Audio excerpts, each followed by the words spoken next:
My name is Shahriari, and this is a lecture in a series of lectures on introductory combinatorics based on my book, An Invitation to Combinatorics. The subject of this lecture is Hamiltonian cycle. Very briefly, what we're going to cover in this lecture is I'm going to tell you about William Hamilton and his puzzle, and then define Hamiltonian cycles and paths, give you the relationship with knight's tours in chess, and the middle two-level problem, and then a very basic observation that if a graph has a bridge, it is not Hamiltonian. Well, I will tell you what Orr's property is and proof Orr's theorem. This is a sufficient condition for graphs being Hamiltonian, and a corollary of that is what's known as Dirac's theorem. William Hamilton lived in the 19th century, and he tried to market a puzzle. He tried to monetize his mathematical skills.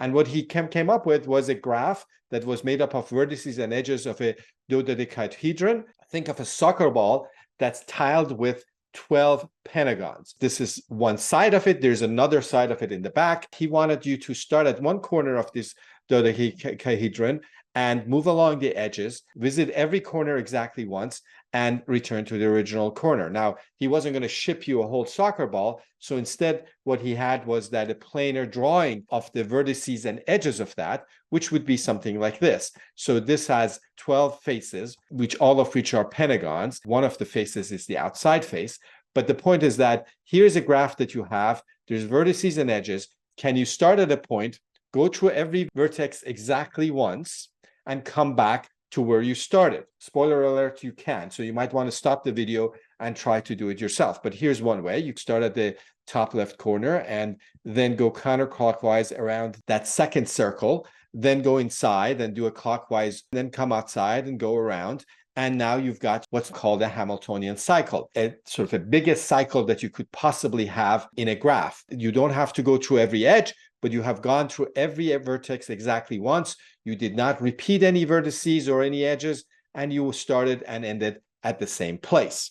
Now, his puzzle actually didn't sell that much. It was not very successful, but he got his name on this concept of a Hamiltonian cycle. A cycle in a graph, let me remind you, I have whole videos on vocabulary in graph theory that you should watch if you're not familiar with graphs at all, although I will tell you all that you need to know in this lecture. A cycle in a graph is a walk with no repeated vertices or edges. A walk is when you start a vertex, go through an edge that's incident with it, an edge that's coming out of that vertex, you get to another vertex, and you just keep walking. For a walk, you can repeat edges, you can repeat vertices as much as you want, but if it's a cycle, there's no repeated vertices or edges, and you have to start and end at the same vertex. If a cycle has n vertices, it will also have n edges, and therefore we say that its length is n. In graph theory, the length of a path or a cycle is the number of edges in it. If you have a simple graph of order n, then a Hamiltonian cycle for G is a cycle of length n. Order n means that it has n vertices. So if you have n vertices, and if you can find a cycle with n vertices and n edges, then you call that a Hamiltonian cycle. That means that you have a cycle that goes through all the vertices of G. And it's a cycle, so you go through all the vertices of G with no repetition. You start and end at the same place. When we say a simple graph, we mean we're not allowing double edges or loops. For finding Hamiltonian cycles, when you're going through every vertex exactly once, having double edges and loops doesn't make any difference. And so we do not consider them. And for the whole lecture, we're only considering simple graphs, no loops or double edges a lot. A graph is called Hamiltonian if it has a Hamiltonian cycle. Some graphs have Hamiltonian cycles, some don't. Our question really is, if a graph walks through the door, can I come up with a theorem that tells me whether or not the graph is Hamiltonian? We have a slightly weaker condition, which is finding a Hamiltonian path. Let's say you have two distinct vertices of your graph, and a Hamiltonian path, as opposed to a cycle, from A to B is a path of length n minus 1 in G. Now, a path is a walk, but a walk with no repeated vertices or edges. So you're starting from A, you're walking around the graph, and you're getting to B, but you're specifying that you want your path to have n minus 1 edges. And remember, your graph had n vertices, and you want n minus 1 edges. That means that if you're going from A to B, you have to visit every other vertex exactly once. This path has to start at A and end at B. So both Hamiltonian paths and cycles go through every vertex exactly once. The difference between a cycle and a path is that in a cycle, you are also requiring that at the end, you come back to where you started, whereas in a path, you're going from one place to another. This problem is related to what's called a knight's tour. So in chess, a knight has this weird move, L-shaped move. If you have a knight in this central square, it can go to any of these 8 spots. You go 2 squares in one direction and then 1 square perpendicular to that. If you're in the middle of a chessboard, you can go to 8 different places with your knight. If you're on the one of the sides, then your choices are a little bit limited. A knight's tour, though, what is that? You start at some square on your chessboard and you move the knight legally to every square exactly once. So you put your knight somewhere and then you make legal moves and you're hoping to never go to the same square again and go through every square exactly once, and at the end come back to your original square. So can you do that or not? And it's a problem about Hamiltonian cycles. Why is that? Well, because you can put a vertex for every one of the squares. So if you're in a regular 8x8 chessboard, you can have different kinds of chessboards. But if you have an 8x8 chessboard, that would mean 64 vertices.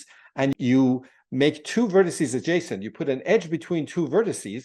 If you can go from that square to that other square via a knight move. Finding a knight's tour is the same as starting at one vertex, going through the edges, going through every vertex exactly once and coming back to where you started, which is exactly what a Hamiltonian cycle is. So finding a knight's tour is the same as finding a Hamiltonian cycle, albeit in this very particular kind of graph.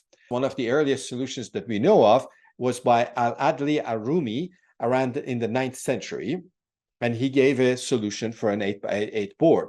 Around the 9th century, even before that in Sassanid Iran, the game of chess known as Shatranj was very popular. By the 9th century, experts, the people who played really well, were ranked. Chess problems and chess puzzles were also very popular. Al-Adli Arumi was one of the highest ranked chess players of his time, and he wrote a treatise on chess. He was from Anatolia, but he worked in Baghdad. In that treatise, he also gives a knight's tour for an 8x8 chessboard. His work is not extant, but later writers refer to him, give his knight's tour, and attribute it to him and say that this is the guy who was able to do it first. Even a little bit earlier, Arumi did this around the year 840, but around the year 810, we have also another knight's tour from the Kashmiri poet Rudracha. And he has one for an 8x4 board. And in fact, his is interesting because he was a poet. He put different syllables in each one of the squares, and you could only read the poem if you followed a knight's tour on that 8x4 board. Problems in graph theory have been studied for quite a while before they were studied in Western Europe. Hamilton gets his name on it, but people have been working on these Hamiltonian cycles for quite a bit before him. Is it easy to decide if a graph has a Hamiltonian cycle? In a previous video, we talked about Eulerian circuits. What were those? You start at the vertex, you go through every edge as opposed to every vertex exactly once, and you finish at the original vertex. So it's very similar sounding to Hamiltonian cycles. Hamiltonian cycles, you want to go through every vertex exactly one. In an Eulerian circuit, you want to go through every edge exactly once. You're allowed to repeat vertices in an Eulerian circuit. And we had a theorem in that previous video that said a connected graph is Eulerian if and only if all degrees are even. So if a graph walked through the door, and if you wanted to know, can I start one of the vertices, draw the graph without retracing any of the edges more than once and coming back to where I started, all you would have to do is check the degrees. So this is a very straightforward theorem. Now, the question is there something similar for Hamiltonian cycles? And the answer is no. In fact, deciding if a graph is Hamiltonian is NP complete. What that means very briefly and intuitively is that if a graph walks through the door and someone says this guy is Hamiltonian and they give you a Hamiltonian cycle, it's pretty easy to check. In particular, even if the graph is very large, a computer can check for you that the person didn't lie and they actually gave you a Hamiltonian cycle pretty easily. However, there's no known algorithm, and it seems like there's never going to be a known algorithm that works very well for very large graphs for finding Hamiltonian cycles. If you don't know if it's Hamiltonian or not, to decide if the graph is Hamiltonian or not. And when we say for large graphs, we mean that the algorithm will take more time as the size of graph is growing. But can we come up with an algorithm that grows in polynomially with respect to the size of the graph? And we don't have such an algorithm And because this is what's called NP complete, we don't believe that there is such one. If you could prove that there is one, or if you could prove that there isn't one, either way, you would be rich and famous. I want to give you another example why finding Hamiltonian cycles or deciding if a graph has a Hamiltonian cycle is not that easy. So take this bipartite graph. This is a bipartite graph. What I've done is that I've taken down here the subsets of size 2 of 1 through 5. I've not put the curly brackets and the comma. So this 4, 5 is the set consisting and 4 and 5. This 1, 4 is the set consisting and 1 and 4. These are all the subsets of size 2 of a set with 5 elements. And up here, I have all subsets of size 3 of a set with 5 elements. And I've put an edge between two of them. Is one of the ones at the bottom is a subset of one of the ones on the top. So this 2, 4, for example, is a subset of 1, 2, 4, 2, 3, 4, and 2, 4, 5. And therefore, it has an edge to those three things. Every one of the bottom has 3 edges going up. Everything in the top has 3 edges coming down. This is a bipartite graph. And you can ask, is it Hamiltonian? Can you start from one of these vertices, go up and down, up and down, up and down, never go through the same vertex again, and at the end come back to where you started? Stop the video and try to figure that out. And the answer is yes. And for this size graph, it might be a little bit tedious, but it's not impossible to do. In fact, here's the answer. I gave you now here a Hamiltonian cycle. I've arranged all of those subsets of size 2 and 3 now in a cycle, in a Hamiltonian cycle. And if you notice, on the cycle, I'm alternating between a subset of size 2 and a subset of size 3, and every 2 adjacent ones are actually adjacent in the graph, in the sense that one of them is a subset of the other. There's also all these edges going across all these arcs, but those are the edges that I don't use in my Hamiltonian cycle. Remember, in a Hamiltonian cycle, you don't have to use all the edges. You just have to go through every vertex exactly once. Now, why am I bringing this problem up? Is because you can generalize this problem. You can say, well, instead of 1 through 5, take 1 through 7 or 1 through 9. Take subsets of a set with n elements when n is odd, and then look for subsets of size n minus 1 over 2 and subsets of size n plus 1 over 2. Here we did 2 and 3. But in general, for n odd, look at subsets of size n minus 1 over 2 and subsets of size n plus 1 over 2 and connect them the same again if one of the subsets is a subset of another. There are the same number of subsets of size n minus 1 over 2 and the same number of subsets of size n plus 1 over 2, and you get a bipartite graph. And the question is that Hamiltonian? Now, it was conjectures in the early 1970s, that the answer is always yes. And lots of mathematicians worked on that. This was a problem, a famous problem, the 2 middle levels problem. And the solution was only done in 2014, that this was announced, and it was actually published in 2016, relatively recently. It took a good many, more than 40 years to solve this problem, even though lots of people worked on it.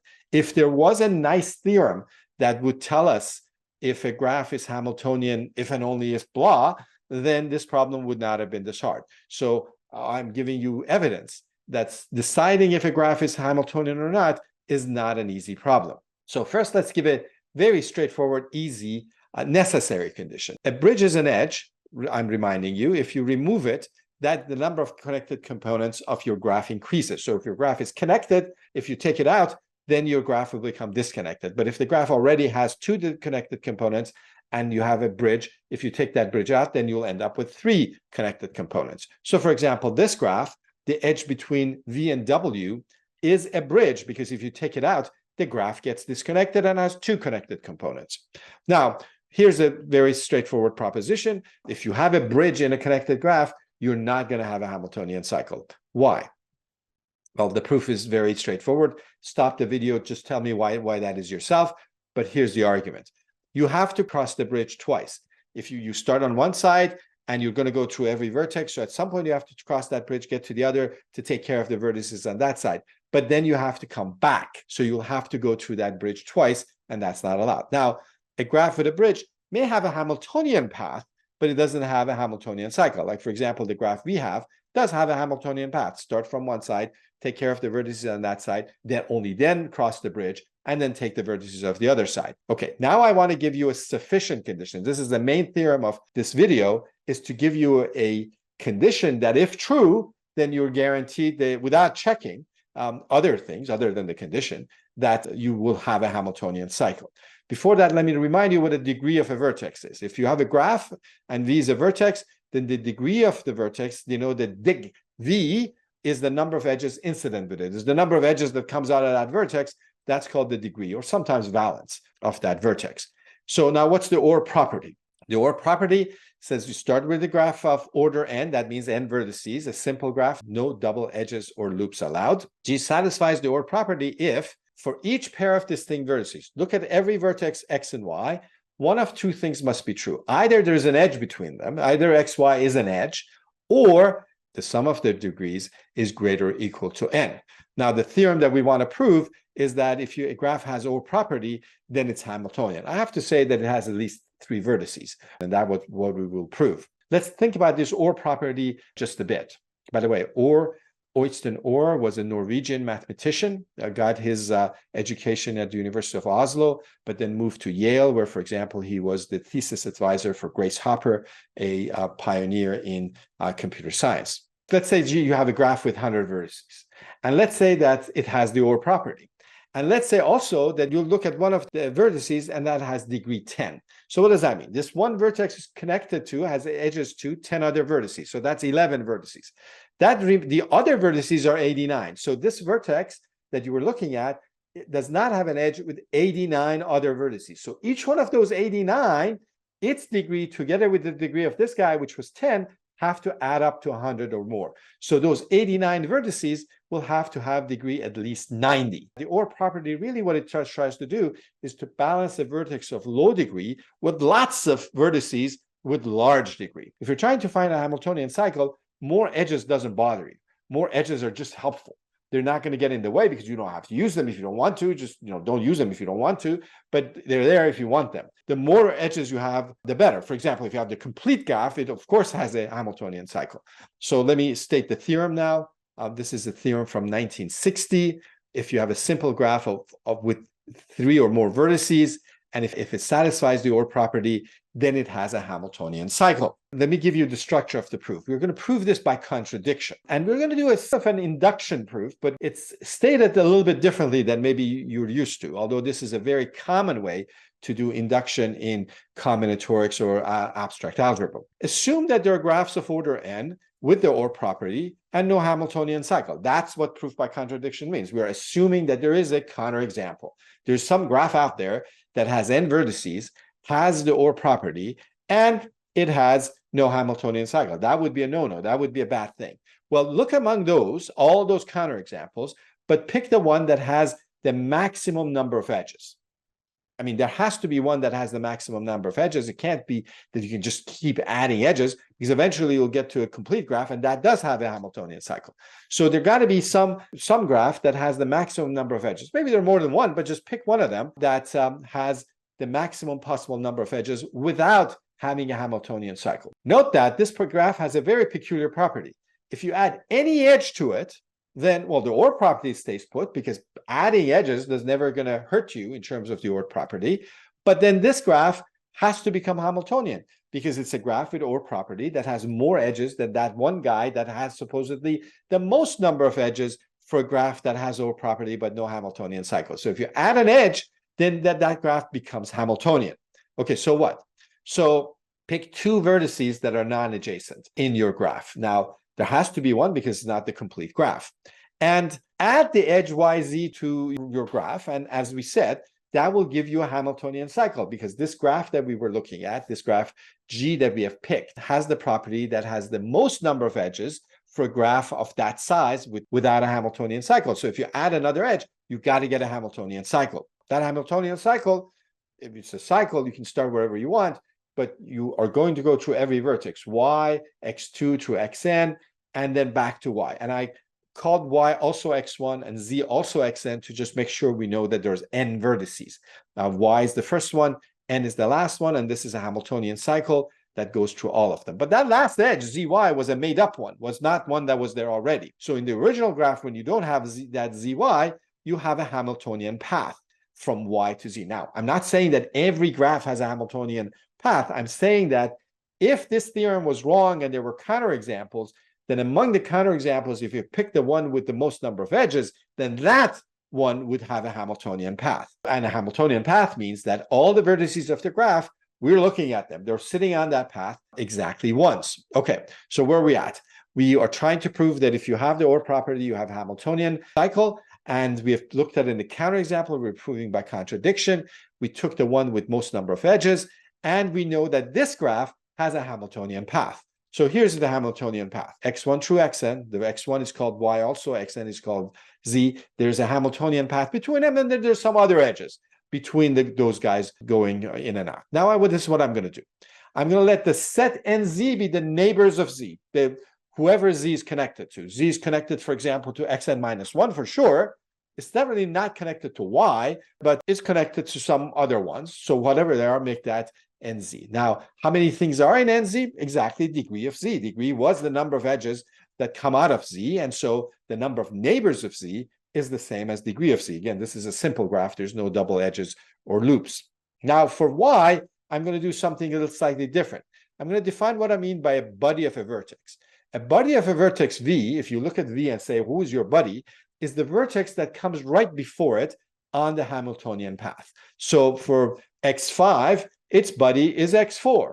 For x47, its buddy is x46. Y, the poor y, does not have a buddy, but everyone else has a buddy. And ny is going to be not the neighbors of y, but the buddies of the neighbors of y. So for each neighbor of y, I find its buddies. And how many of those are there? Again, degree of y, because y has degree of y neighbors, and each one of those, because none of those are y, have a buddy. Z itself is not in nz, nor is it in ny. Z is not in nz because it's not the neighbor of itself. And it's not in ny because it's not the buddy of a neighbor of y. Z is at the end, so it's not before anybody, and therefore it's not the buddy of anybody. So Z is not in that. So that means that when we look at nz and ny, and you look at what are the elements that could be in these two sets, there's n minus 1 possibilities. Y could be there, x2 could be there, x3 could be there, all the way till xn minus 1. There's n minus 1 of them that could be there.